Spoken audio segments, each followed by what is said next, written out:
Thank you to SimpliSafe for sponsoring this video. There's no safe like SimpliSafe.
Most of you know I chose SimpliSafe for a home security system based off a recommendation from a friend. When I mentioned to him I was interested, he quickly suggested SimpliSafe, stating the reasons it satisfied my concerns. I wanted a wireless system and wanted to install it myself. SimpliSafe offered both. I wanted a comprehensive system that covered a range of what could go wrong. SimpliSafe offers sensors for break-ins, fires, floods, and more. I wanted to start out with a basic system and add sensors as I saw the need. SimpliSafe makes that easy. After installing my system, I later added smoke alarms, more entryway sensors, and 2 cameras. And lastly, I didn't want to pay a fortune. With SimpliSafe, the systems are fairly priced and the professional monitoring plans are available for less than $1 a day. This is offered at less than half the cost of traditional security systems without any long-term contract or hidden fees. SimpliSafe's 24/7 live guard protection offers you the total peace of mind that you've done all that you can to keep your home safe. If anything happens at your home, SimpliSafe's agents are able to assess the situation, contact you, and dispatch first responders to your address, and this is done whether you are home or away. These same agents are able to see and speak live to intruders in your home, helping to actually stop the crime in real time. The Smart Alarm indoor camera is the only indoor camera that can trigger the alarm and blare a built-in siren to instantly deter intruders. The combination of advanced sensors, cameras, and monitoring technologies are what sealed the deal in my decision to use a SimpliSafe system. When the system arrived, I was pleased at the ease of installation and setup, but for those that don't want to lift a finger, professional installation is also offered by SimpliSafe.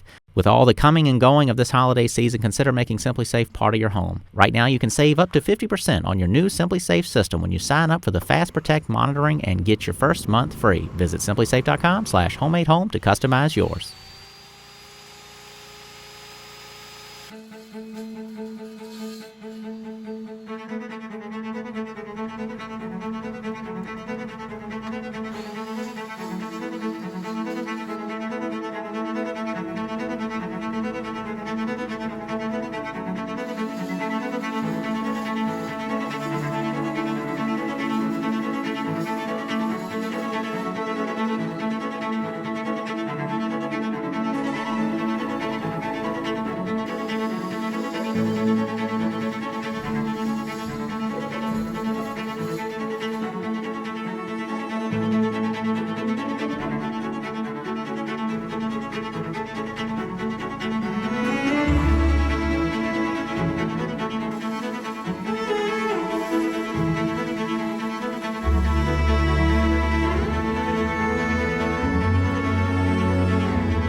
bracket's all welded up.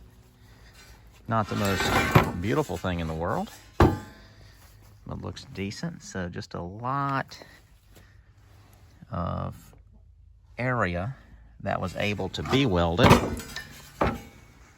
This was ground off for going in the corner. You can see how much is welded. So it's going to get a little extra work done to it.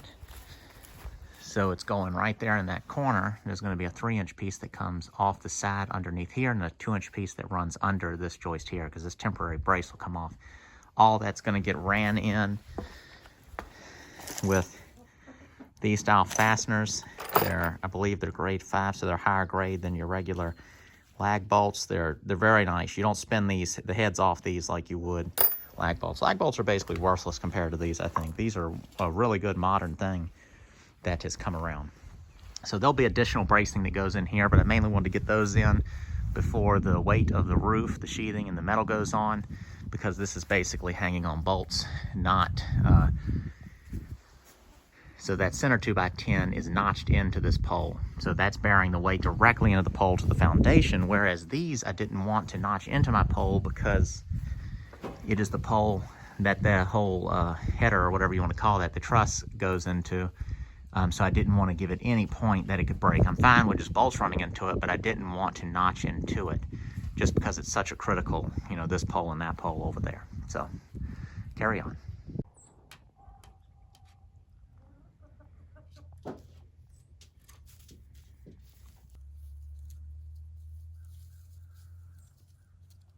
Here's the bracket all finished up except for painting.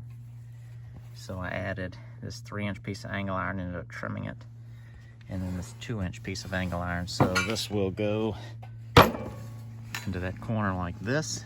So this supports the rest of those 2x10s, and then wraps around the top, around the side of the 6x8. Everywhere you see the welds ground down is where the weld would interfere with the fit.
Braces installed. I'm pleased with the way they look, and there'll be some sort of braces that match the general size and shape of these out of wood going across, although I have considered maybe doing the metal ones at the end just to tie the end of the building, but the center, I think some wood bracing will be fine, just more for movement than bearing. Pleased with the way they look. I think I'm pleased with how I imagine they will function. I doubt anything would happen even if I didn't have them, but I didn't want to be so extreme as to not add them. So all the green-headed little lags are 2 inches, and then the black ones here and then there are 4 inches, just to add some extra long ones in. And then up, see if I can zoom in and you see it. See it, small hole next to those are for some sort of like hardened construction screws, and those were just really close to the edge of this, so I didn't want to do full lags, so I just did something smaller. And there's a lot more little small things like this that are going to be done on the building, but these were more interesting, so I wanted to add it to the video. But I'm pleased with the outcome. I enjoy making stuff like this. People often ask, how long does it take to do stuff? I made these braces over the course of 4 days, so it was really slowed me down. Could I do something like this in a day? If I wasn't married and I didn't have children, yes. But just with all my responsibilities, and making these braces doesn't make a nickel. So, you know, I've got a lot of responsibilities, and I just fit stuff like this in as I can. I did the bulk of making them in 2 days.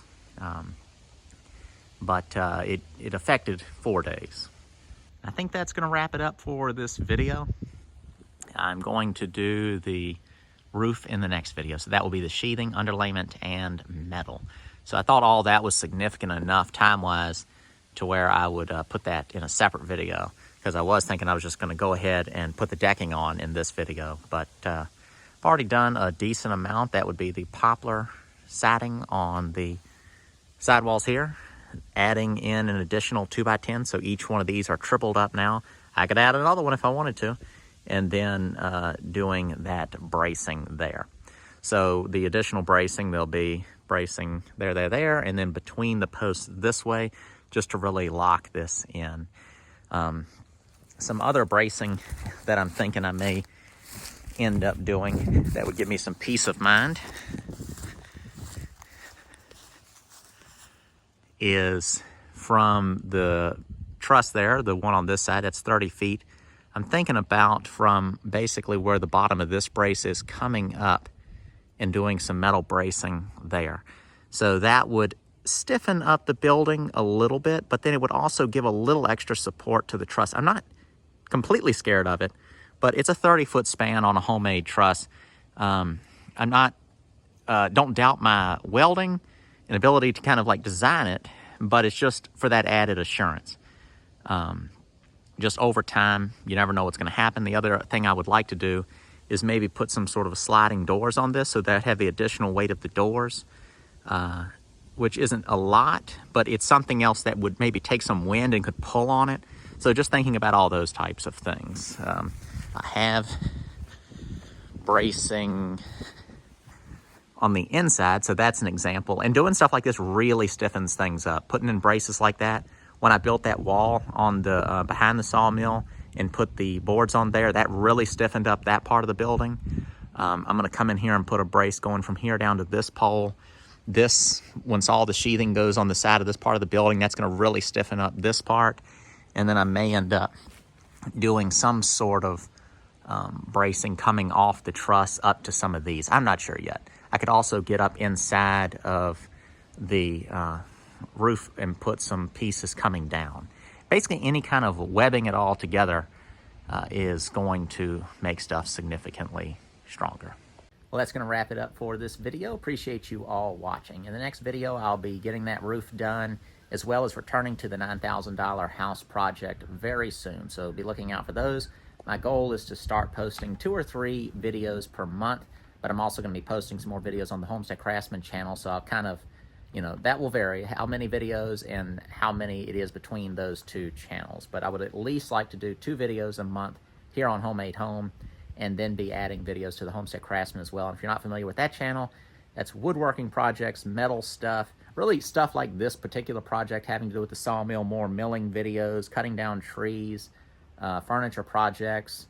There's all kinds of things in the past that you can, if you're not familiar with that channel, there's a lot of videos on there that you could enjoy right off the bat versus someone who has been watching those videos in the past and has seen most of them.